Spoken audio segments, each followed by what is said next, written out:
that is the real gift to me, is the fact that people are excited about what I do and that I get to share that excitement with them. And it gives me this wonderful little boost. If I'm having a bad day and I speak to somebody who's really excited to meet me, to talk to me, it's so lovely.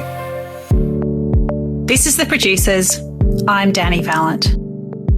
I remember when Josh's rainbow eggs first arrived at my local supermarket 14 or 15 years ago. The brightly coloured box promised free-range eggs and the packaging had a photo of a young boy's face on it. How great to be able to support a kid in his ethical business, I thought. Josh Murray was 9 then, and he's 23 now. What is the backstory to this boy with a bunch of happy chickens? Hi, I'm Josh from Josh Rainbow Eggs, and when I was 9 years old, I started that business. So I'm now 23, and so that means I started the business, a long time ago. That's about 14 years. And what inspired me to start the business was nothing. I wish I could say that it was some kind of epic, ethical quest I set upon to do the right thing, but it really wasn't. I grew up on a farm, and so when I started looking after chickens so that I could sell their eggs for pocket money, all I knew was what is now apparently the right way of treating chickens. And so I almost lucked into a large part of the ethical part of my business, which is having the chickens in the backyard, taking care of them, treating them with respect. And then as the business has grown, we've just tried to keep doing that. And so we live somewhere called the Kerry Valley, which is about 15 minutes away from the closest town. It's just an area almost carved out of the bush. It used to be a pine plantation that we've since turned into a farm. It's just a valley. I'm on about 115 acres here. There was no particular strategy behind getting chickens on Josh's family's hobby farm, but you never know how happenstance can be turned into happy hens and a thriving business. I think the best way of putting it is we bought a hobby farm.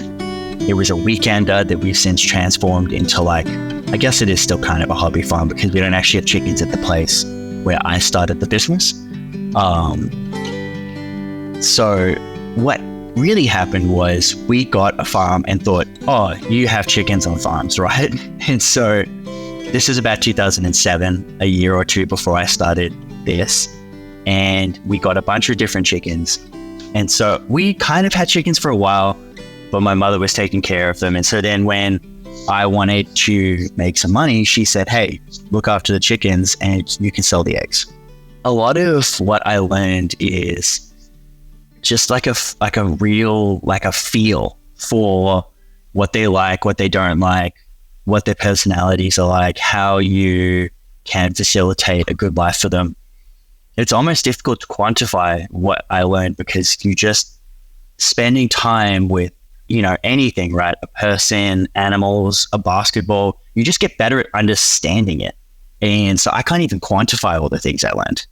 Josh Murray started the business as a 9-year-old. And what might a 9-year-old want to buy with his pocket money? Lego, obviously. I had a very specific goal, right? So I'm not sure how tuned in you were to the Star Wars Lego being put out in around 2008, 2009, but I'll save you some time. It was excellent. I had a specific set in mind, which is the Venator class Star Destroyer, but the Republic version of it. So that's during the first 3 movies, the prequels. Very awesome set, and I actually had that on lay-by for about 3 months trying to get it, and that was a lot of the reason why I started doing this. What I would do, right, is very early on in the business's time, I didn't really know how to the traditional avenues for selling things. And so I just went to where the people were. And so in my local town of Gisborne, there's obviously a fair few shops. And so what I would do is take dozens of eggs and sell them to the people who worked behind the counters. And so every week I would go to a bunch of them, but specifically always looked forward to going to the Toy Kingdom in Gisborne. And I was paying off about $10 a week. And then we started doing our first farmers markets. And I actually went from paying it off at about a rate of $15 per week, and then there was $150 left, and I had a really good farmers market. I was able to just go in and get it, and that was an unbelievable feeling. It took about 2 days to build it. I built it on the back patio. It was meditative bliss. Josh's mum, Tamsin, has been a key participant in the egg enterprise that had Josh's name and face on it. He explains the balance of growing up and growing a business. I didn't really have to do too much, fortunately. I was able to hand off a lot of the day-to-day responsibilities to Tamsin and focus on my schoolwork. And then, it would be weekends, and then occasionally I'd have to take a day off to, film something or whatever. But for the most part, she took on a lot of the responsibility so that I could go out and, finish high school, which was really awesome. There was a lot of sacrifice, weekends, occasionally time during the week. But for the most part, the balancing was done mostly by Tamsin, actually, which is very wonderful.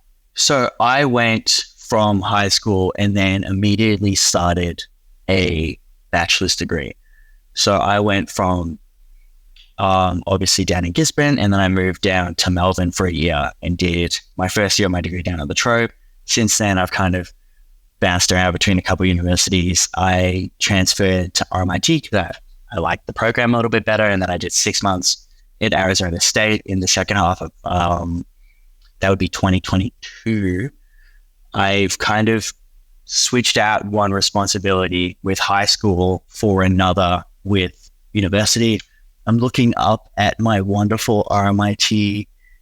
Joshua Christopher Thomas Murray was admitted to the degree of Bachelor of Business Marketing. And that is recent. I got that plaque a couple months ago.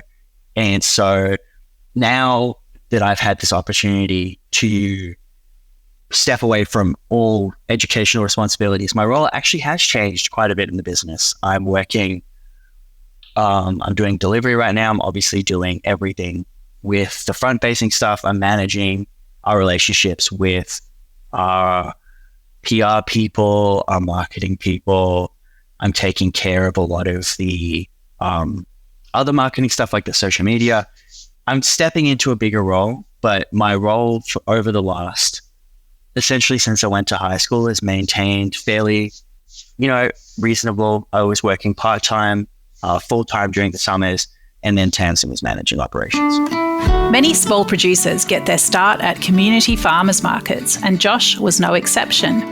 There was probably more Lego in that than selling to his neighbours. When I stopped buying Lego in about 2014, I think I have this is really embarrassing because it's just dreadful financial decision making. I have about $5,000 or $6,000 of Lego in my shed. So I think that could tell you what my thinking process was when I was, 9, 10, 11, 12, 13. So once I figured out that people wanted to buy these things, I was selling to my neighbors. I was going down to Gisborne, like I described, going to the shops. But the natural next step always felt like, to me, farmers markets, right? You drive past them on the weekends and they look very busy. And so I asked my mother to take me to, I was doing about 4 farmers markets. I don't remember which one I started with. This is the funny thing about reaching back into your memory, 12, 13 years ago to when you were a kid. I can't exactly remember which one we did first, but very quickly I went from doing 1 to 2 to then 4. And so I was doing 4 a month. And for the next couple of years, from when I was about 9 to when I was about 11 or 12, that's how I was selling the vast majority of my eggs.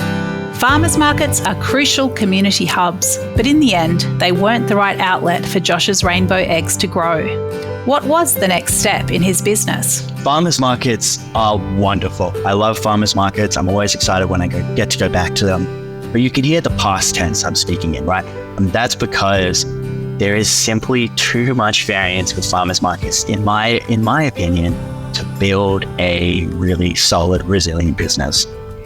I believe it was a grand final weekend, or maybe an especially cold day, where I went to a market that was normally extremely busy and there was kind of nobody. And I had a lot of eggs left over at the end of the day, which was super unusual and was something I was not planning for. And I realized that if we were going to continue to kind of make this a thing, that I needed to find some consistency.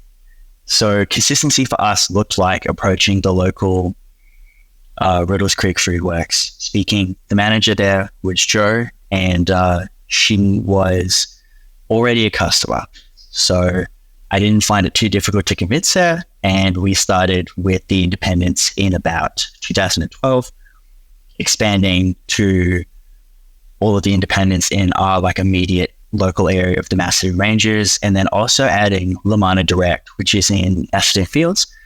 I spent maybe 10, 11 months of that year of, 2012, 2013, giving away flyers in Lamana Direct, cooking eggs on their little skillets and serving them to people, just trying to convince people to buy our eggs. And that actually was a very seminal experience in us figuring out what people wanted to hear from us and what about my story and our company resonated with them. How important is it to be organic?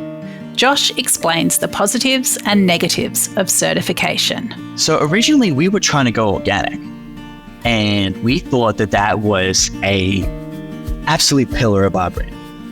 And so then originally organic feed was fairly reasonable. I believe it was about $200 or $300 a ton more than your traditional feed, and we were willing to pay that. If it was that much, I would still be willing to pay that.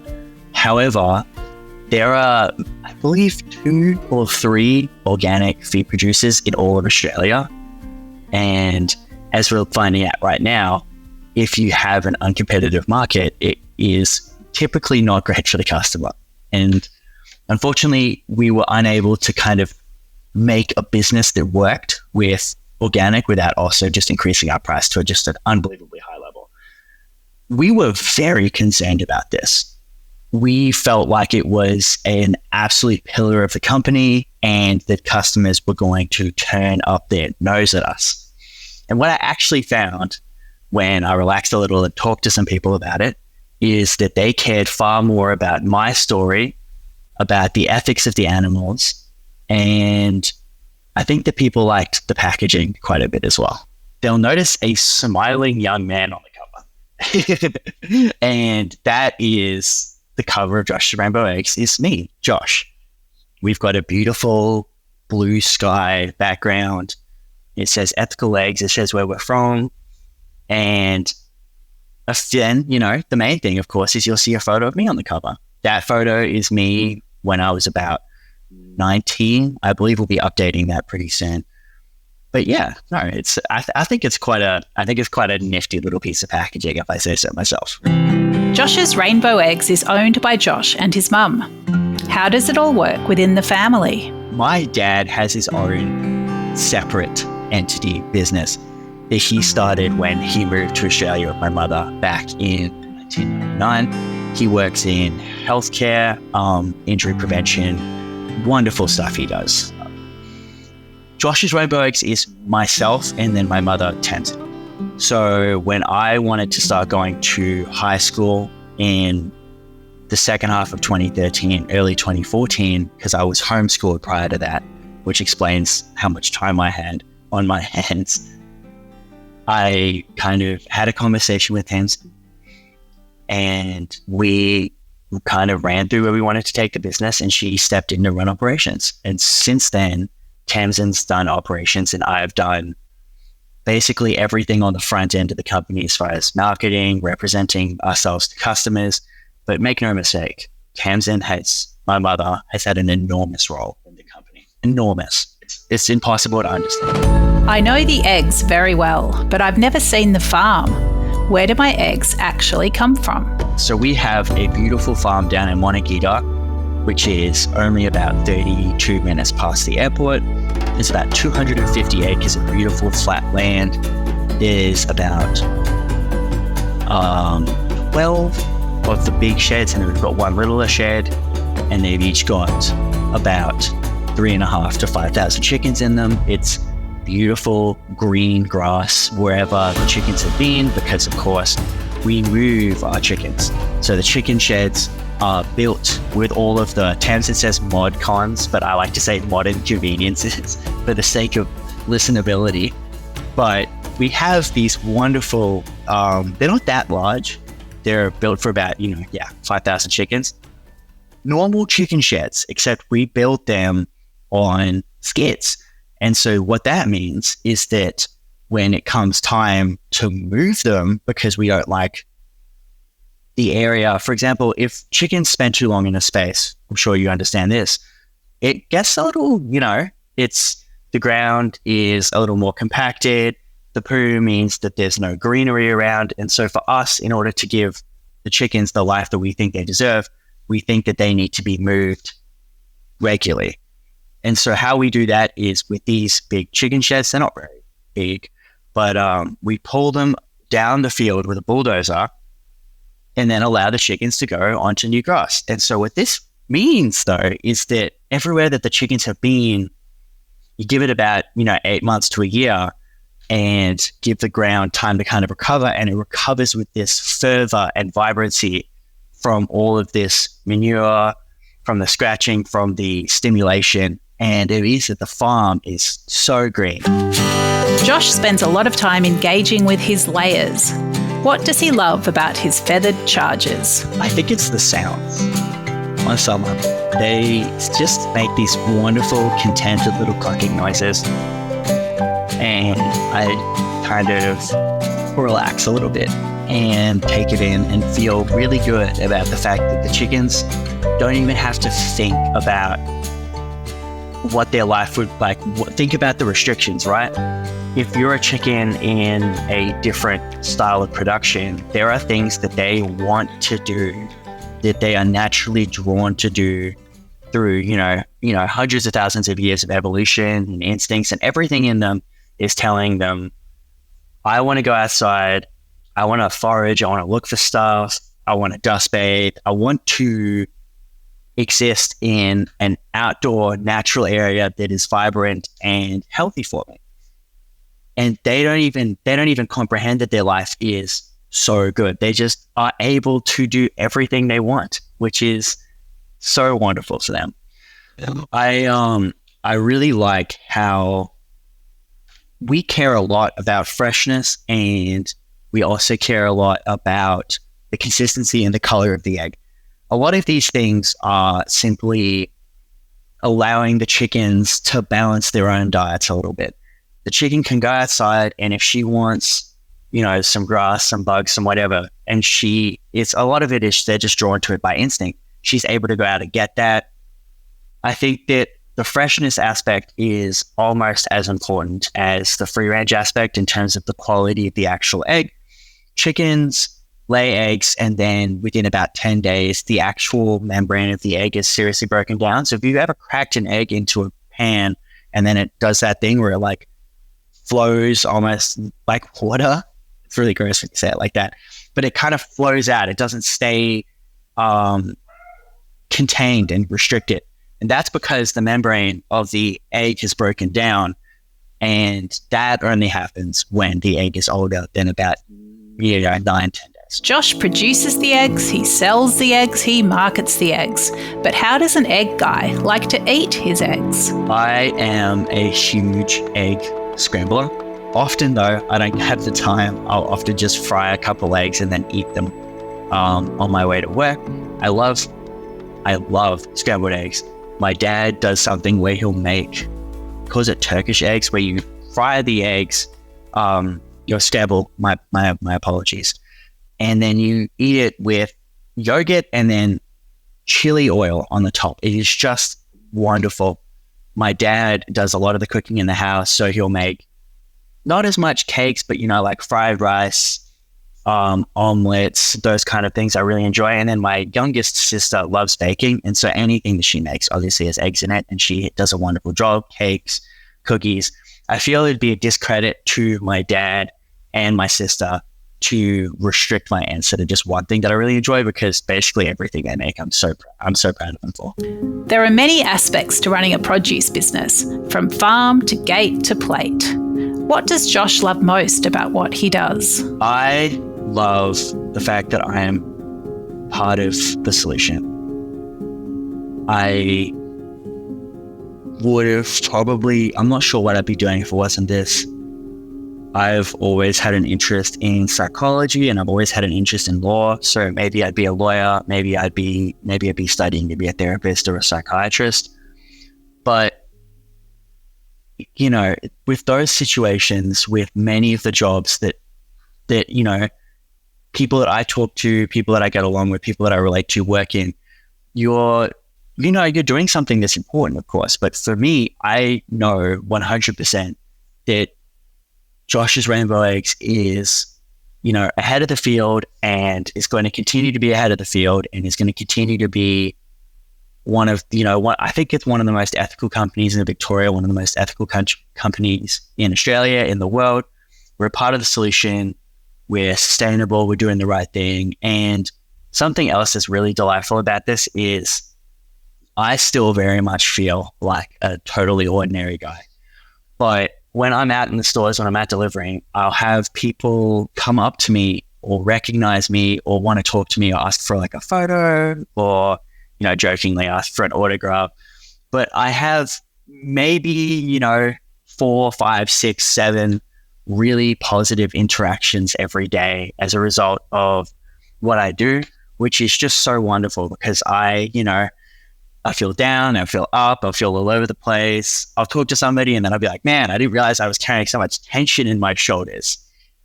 And that is the real gift to me, is the fact that people are excited about what I do and that I get to share that excitement with them.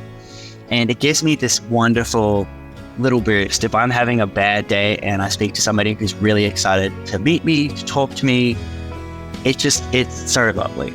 I can't imagine how many of Josh Murray's rainbow eggs have come into my house over the years.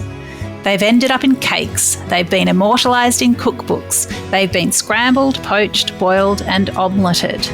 I'm glad I've helped Josh buy all the Lego his young self wanted, and that I've supported a local family business that aims to be part of the solution.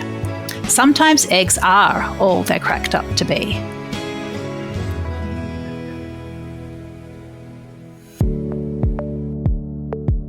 This is The Producers, a Deep in the Weeds production.